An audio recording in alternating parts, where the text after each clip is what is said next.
Bonjour, c'est Philippe Giraud. Nous allons voir dans ce tutoriel un sujet complémentaire aux utilisations PDO précédentes, avec le sujet de la sécurité. Comment sécuriser les requêtes PDO sans forcément passer par des requêtes préparées. Donc pour cela, j'ai repris un exemple des tutoriels précédents, avec le découpage en trois parties. La partie d'initialisation de la connexion au serveur, la partie traitement de la requête, et pour terminer proprement, la fermeture du curseur associé au résultat. Ce qui va changer aujourd'hui, c'est dans le traitement de la requête même, ici.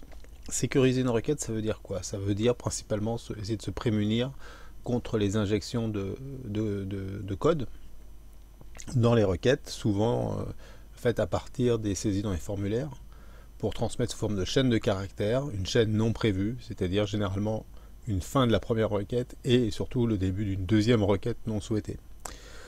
Ou une clause de jointure un peu particulière qui va berner le programme et laisser par exemple passer un utilisateur lors d'une phase d'identification.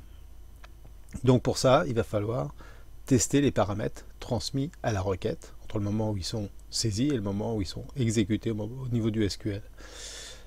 Classiquement, comment on fait ça? On utilise des fonctions add slash qui par exemple, celle-ci va permettre de masquer les caractères guillemets en les protégeant par des slash.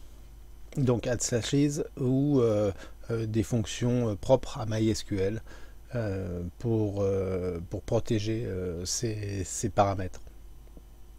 Ici, on veut s'isoler au plus du moteur de base de données choisi. Donc on va travailler directement sur l'objet PDO et donc grâce à des méthodes qui sont prévues pour ça, des méthodes et des constantes qui sont prévues pour ça. Si vous regardez la requête ici, donc c'est une requête select étoile from une table avec une clause where sur un champ.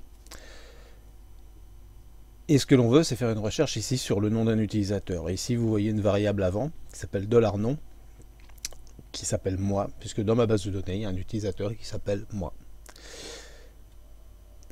Classiquement, comme on ferait dans la requête, tout simplement ici, on ferait une concaténation avec la variable $nom. Et donc, si on veut gérer la sécurité, on serait chargé avant de prévoir ici le add slashes ou le traitement qui va permettre de protéger la variable. Ici, on va demander directement à l'objet $connexion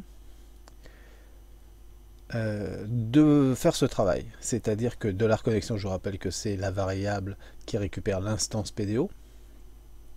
Et sur cette instance PDO, on va demander le déclenchement de la méthode quote. Deux paramètres. Premier paramètre, la variable que l'on veut protéger. Deuxième paramètre, on va lui préciser le type de la variable pour que justement cette méthode puisse faire ce qui est nécessaire en distinguant le cas des entiers, des numériques, des chaînes de caractères, des booléens ou autres. Donc pour cela, il faut évidemment aller voir dans une référence pour comprendre que tous ces types de données sont prévus, que si on ne le précise pas, c'est le type chaîne de caractères qui va être pris en compte. Petite remarque aussi que ces notations de paramètres sont accessibles depuis le PHP 5.1 et que dans les versions antérieures, il y avait une autre façon de les nommer. Une fois qu'on a prévu ça, on n'a plus à s'occuper de rien, on ne prévoit plus les guillemets, on ne prévoit rien du tout. Normalement, ici, on fait un where sur une chaîne de caractères, on est censé encadrer la valeur par des guillemets. Ici, on ne le fait pas. C'est la fonction quote qui va s'occuper de mettre les guillemets si c'est nécessaire et de protéger ce qui doit l'être.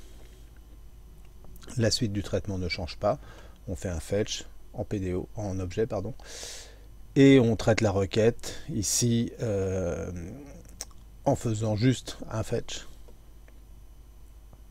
puisqu'on fait une recherche sur quelque chose qui est censé être unique dans la base. Je vous rappelle que c'est un jeu de test dans la réalité. Là, on ne fait pas une recherche sur une clé primaire, donc potentiellement on pourra en trouver plusieurs.